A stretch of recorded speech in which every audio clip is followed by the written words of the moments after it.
qu'est-ce que je suis venue faire là devant vous, de vous parler des écosystèmes là aujourd'hui dans ce congrès Altis? Parce que forcément, vous pensez sans doute écologie, biotope, terre, environnement, et vous avez raison. Le mot écosystème existe depuis près d'un siècle. Il désigne un ensemble formé par une communauté d'êtres vivants qui développe un réseau dense de dépendance, d'échange d'énergie, d'informations et de matière, permettant le maintien et le développement de la vie. Une mare, une forêt, la mer, là, tout près, sont des écosystèmes. Donc je pense que vous commencez à voir où je veux vous emmener. Cette notion d'écosystème a été appliquée de façon métaphorique à l'économie au milieu des années 90, il y a donc à peu près 20 ans. Et c'est aujourd'hui le grand mot du moment dans le monde de l'entreprise, écosystème. Alors il fallait bien qu'on en parle ensemble. Si vous tapez dans Google « entreprise et écosystème », vous verrez plus de 7 millions d'occurrences et vous trouverez différentes définitions. J'ai fait une sorte de synthèse qui va s'afficher derrière moi, qu'on va lire ensemble. Les écosystèmes d'affaires sont formés d'une entreprise et de ses multiples partenaires qui deviennent ensemble une communauté de destin stratégique où chacun assume des rôles d'appui mutuel, apporte de la valeur à la communauté et se transforme selon le principe de la coévolution. Appui mutuel, communauté, coévolution, 3 mots-clés que je vais développer maintenant avec vous. Et ensuite, nous verrons comment cela se traduit chez Altis. Alors commençons par l'appui mutuel. Vous allez me dire, les entreprises, elles ont toujours eu des clients, des fournisseurs, des conseillers avec lesquels elles avaient des relations. Ben oui, c'est vrai. Alors quoi de neuf là-dedans? Eh bien, ce qui est nouveau, c'est le monde dans lequel on vit aujourd'hui. Globalisation, accélération technologique et bouleversement des modèles économiques. C'est une question de ressources. Quelle entreprise, quelle PME, pour rester dans la course demain, pourra recruter des experts en intelligence artificielle, en big data, en objets connectés, en robotique? Impossible. L'entreprise doit aussi s'assurer l'accès à des ressources stratégiques. Il n'y a pas que les technologies, il y a aussi les talents rares, les matières premières, un débouché spécifique, des clés de lecture pour le monde de demain. Et puis, l'entreprise, en recherche de productivité, eh bien, elle va confier des activités dites de support, l'accueil, la sécurité, l'entretien, la restauration, la maintenance, la gestion de la paye, etc., à des spécialistes qui le feront mieux qu'elle. L'entreprise va donc créer des alliances plus ou moins formalisées avec des écoles, des producteurs de ressources, ses clients, ses adhérents, ses collaborateurs, des freelances aussi, en dehors des collaborateurs, des start-up et même ses concurrents. Elle construit son écosystème. Elle produit de la valeur en combinant des services, ceux qu'elle achète à d'autres, ceux qu'elle produit en interne et les services qu'elle fabrique en coopération avec d'autres. Par exemple, vous aurez remarqué, si vous lisez les journaux, la presse économique, aucun constructeur automobile aujourd'hui n'est capable de faire seul la voiture autonome. Il y a de multiples alliances qui se créent au niveau mondial avec des opérateurs de l'intelligence artificielle et des opérateurs de la donnée. La conséquence de tout ça, évidemment, c'est la notion de communauté. Alors pas celle des années 70 dans les Cévennes. Ben non. Non, celle du XXIe siècle. Alors moins hippie, vous avez compris que le bus Volkswagen, il a été remplacé par la voiture autonome, c'est pas le même délire, vous aurez compris. Alors il ne faut pas être naïf, les rapports de force existent plus que jamais dans l'économie, mais il faut reconnaître aussi que les relations évoluent entre les acteurs économiques. La relation de donneur d'ordre et de sous-traitant, c'était l'expression d'autrefois, se transforme. On peut devenir tout à la fois client, prestataires, fournisseurs. Les puissants d'hier ne sont clairement pas ceux d'aujourd'hui, mais ceux d'aujourd'hui ne sont pas forcément non plus ceux de demain. On parle de partenariat, et encore une fois, sans excès de candeur par rapport aux forces du marché, On peut dire qu'il y a bien une réalité nouvelle derrière ce mot de partenariat. Cette réalité nouvelle, elle a d'autres prérequis et d'autres modes de travail, et je vous propose qu'on les voit ensemble maintenant. Alors les prérequis, c'est quoi? Eh bien, il faut l'impulsion politique de départ, politique à tête de l'entreprise, pour montrer le cadre de liberté et aussi tracer le champ de contraintes. Le cadre alors, peut être très ouvert, c'est-à-dire qu'on peut même décider de se rapprocher d'autres organisations, simplement sans avoir d'idées préconçues sur ce qu'on va faire ensemble, simplement par curiosité, parce qu'on a l'impression que peut-être on pourrait... Voilà, ça reste ouvert. Hein, voilà.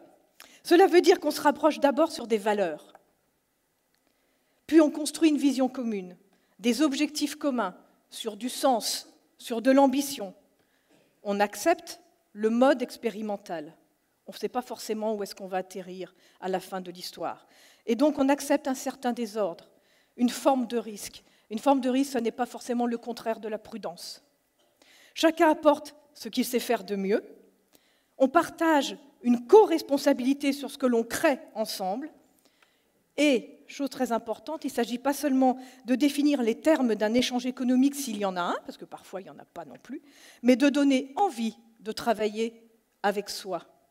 C'est fondamental pour les talents rares. C'est-à-dire si vous voulez convaincre quelqu'un de travailler avec vous, pas forcément comme collaborateur, mais comme partenaire, qu'est-ce que vous allez lui proposer en dehors d'un échange économique? Et ça me fait rebondir formidablement sur ce qu'on vient d'entendre dans la vidéo juste avant, le cœur qui vient dans la rationalité.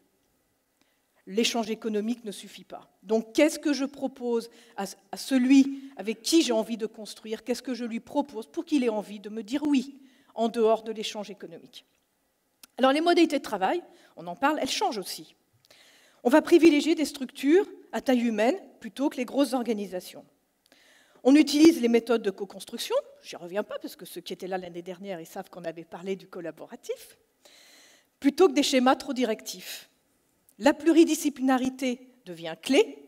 Est-ce que je sais faire travailler ensemble des gens différents, qui ont des cultures scientifiques, humaines différentes? Ça veut dire que le leadership remplace l'autorité hiérarchique parce qu'on gère, parce qu'on anime des personnalités qui ont le choix. À tout moment, ils peuvent dire « ouais, ça me plaît, j'ai envie de continuer ». Non, ça ne me convient plus, j'ai envie d'arrêter. Donc comment est-ce qu'on les retient?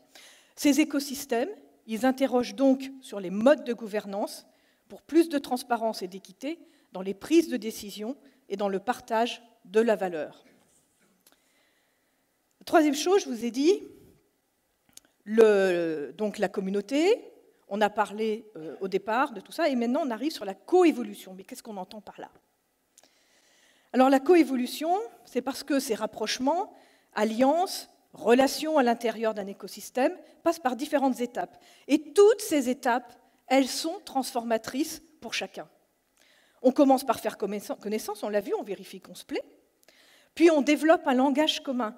Parfois, on oublie cette étape. C'est fou le nombre de projets qui capotent parce qu'en fait, on ne met pas les mêmes choses sur les mêmes mots.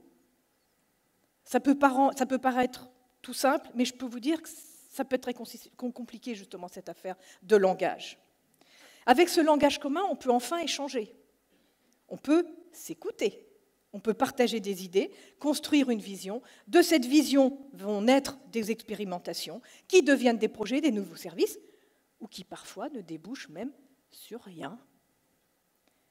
Parce que, quelle que soit l'issue, toute expérimentation nous transforme. Ça veut dire, je vis, je fais, j'essaye, je recommence, j'observe, et, comme le disait Nelson Mandela, soit je gagne, soit j'apprends. On parle souvent du droit à l'erreur, et moi je vous propose de remplacer le droit à l'erreur par le devoir d'apprendre. Qu'est-ce qu'on apprend même dans les projets qui n'aboutissent pas? Et c'est cela qui nous fait évoluer. Bon, alors, Aptis dans tout ça. Aptis a besoin d'un écosystème, parce que vous l'avez compris, on l'a vu avec l'exposé de Patrick Julien tout à l'heure, on est dans un environnement extrêmement contraint, avec des défis réglementaires technologiques qui sont très forts. Mais Aptis est déjà un écosystème, avec ses adhérents, avec vous tous, avec nous. Vous-même, à votre échelle. Vous créez des écosystèmes faits de lieux, d'intervenants, de professionnels de santé avec qui vous organisez des programmes d'animation. Nous avons des groupes de travail, adhérents collaborateurs qui existent depuis 2-3 ans sur les projets. Ça veut dire qu'aujourd'hui, les adhérents, vous tous, vous faites plus que donner votre avis. Vous le donnez grâce aux enquêtes, mais vous pouvez même devenir, à travers les groupes de travail, producteurs de valeur pour Alptis. Et Nature en tête, vous l'avez vu, en est un très bon exemple. Vision, compétences partagées, co-construction, accord gagnant-gagnant avec les auteurs. Les courtiers, on s'y met aussi, ce ne sont pas seulement des distributeurs. Ils deviennent, comme vous l'avez vu, des parties prenantes de la chaîne de valeur de l'association. Marie-Pierre, tout à l'heure, Marie-Pierre Lesqueur, commission qualité et communication, a parlé de l'incubateur 25. Passionnant. L'Université Lyon 3 a besoin d'un local pour accueillir des jeunes start-upers. Alptis, de l'autre côté de la rue, se dit « oui, pourquoi pas, tiens, on va faire de la place à ces jeunes start-upers ». Pas de but préconçu. Top là, paf, on se met d'accord, pouf, pouf, c'est fini. Et là, des connexions individuelles se créent. Les jeunes entrepreneurs se sentent inclus dans une entité économique professionnelle, parce que quand vous êtes un jeune entrepreneur, vous êtes très très seul. Et puis, ils apportent aux équipes d'Alptis, en particulier le service de communication, un autre regard sur le monde. Ils témoignent de ce que c'est que l'esprit d'entreprendre, et ils montrent aussi de nouvelles façons de faire, de nouvelles façons de mener les projets. Rapides, frugales, sensibles. La création des trophées, elle a matérialisé justement ces relations qui se nouent avec l'incubateur.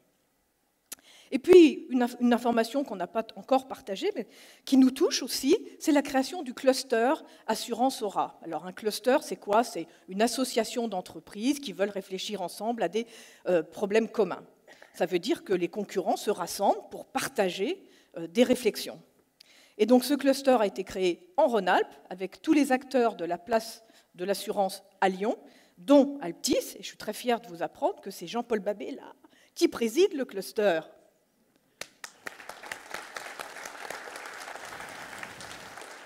Ça veut dire qu'Alptis n'est pas forcément la plus grosse organisation dans le domaine de l'assurance sur la place lyonnaise, mais ça veut dire que c'est une entité qui compte parce qu'elle est agile, parce qu'elle est créative et parce qu'elle est innovante. Et donc ce cluster, il va travailler sur l'attractivité de la filière pour les jeunes professionnels et moins jeunes, tout ce qui est autour des compétences de demain, et puis tous les défis justement de la technologie et de la digitalisation. Alors pour terminer, je conclurai sur la loi de Metcalfe, que vous connaissez tous, bien sûr.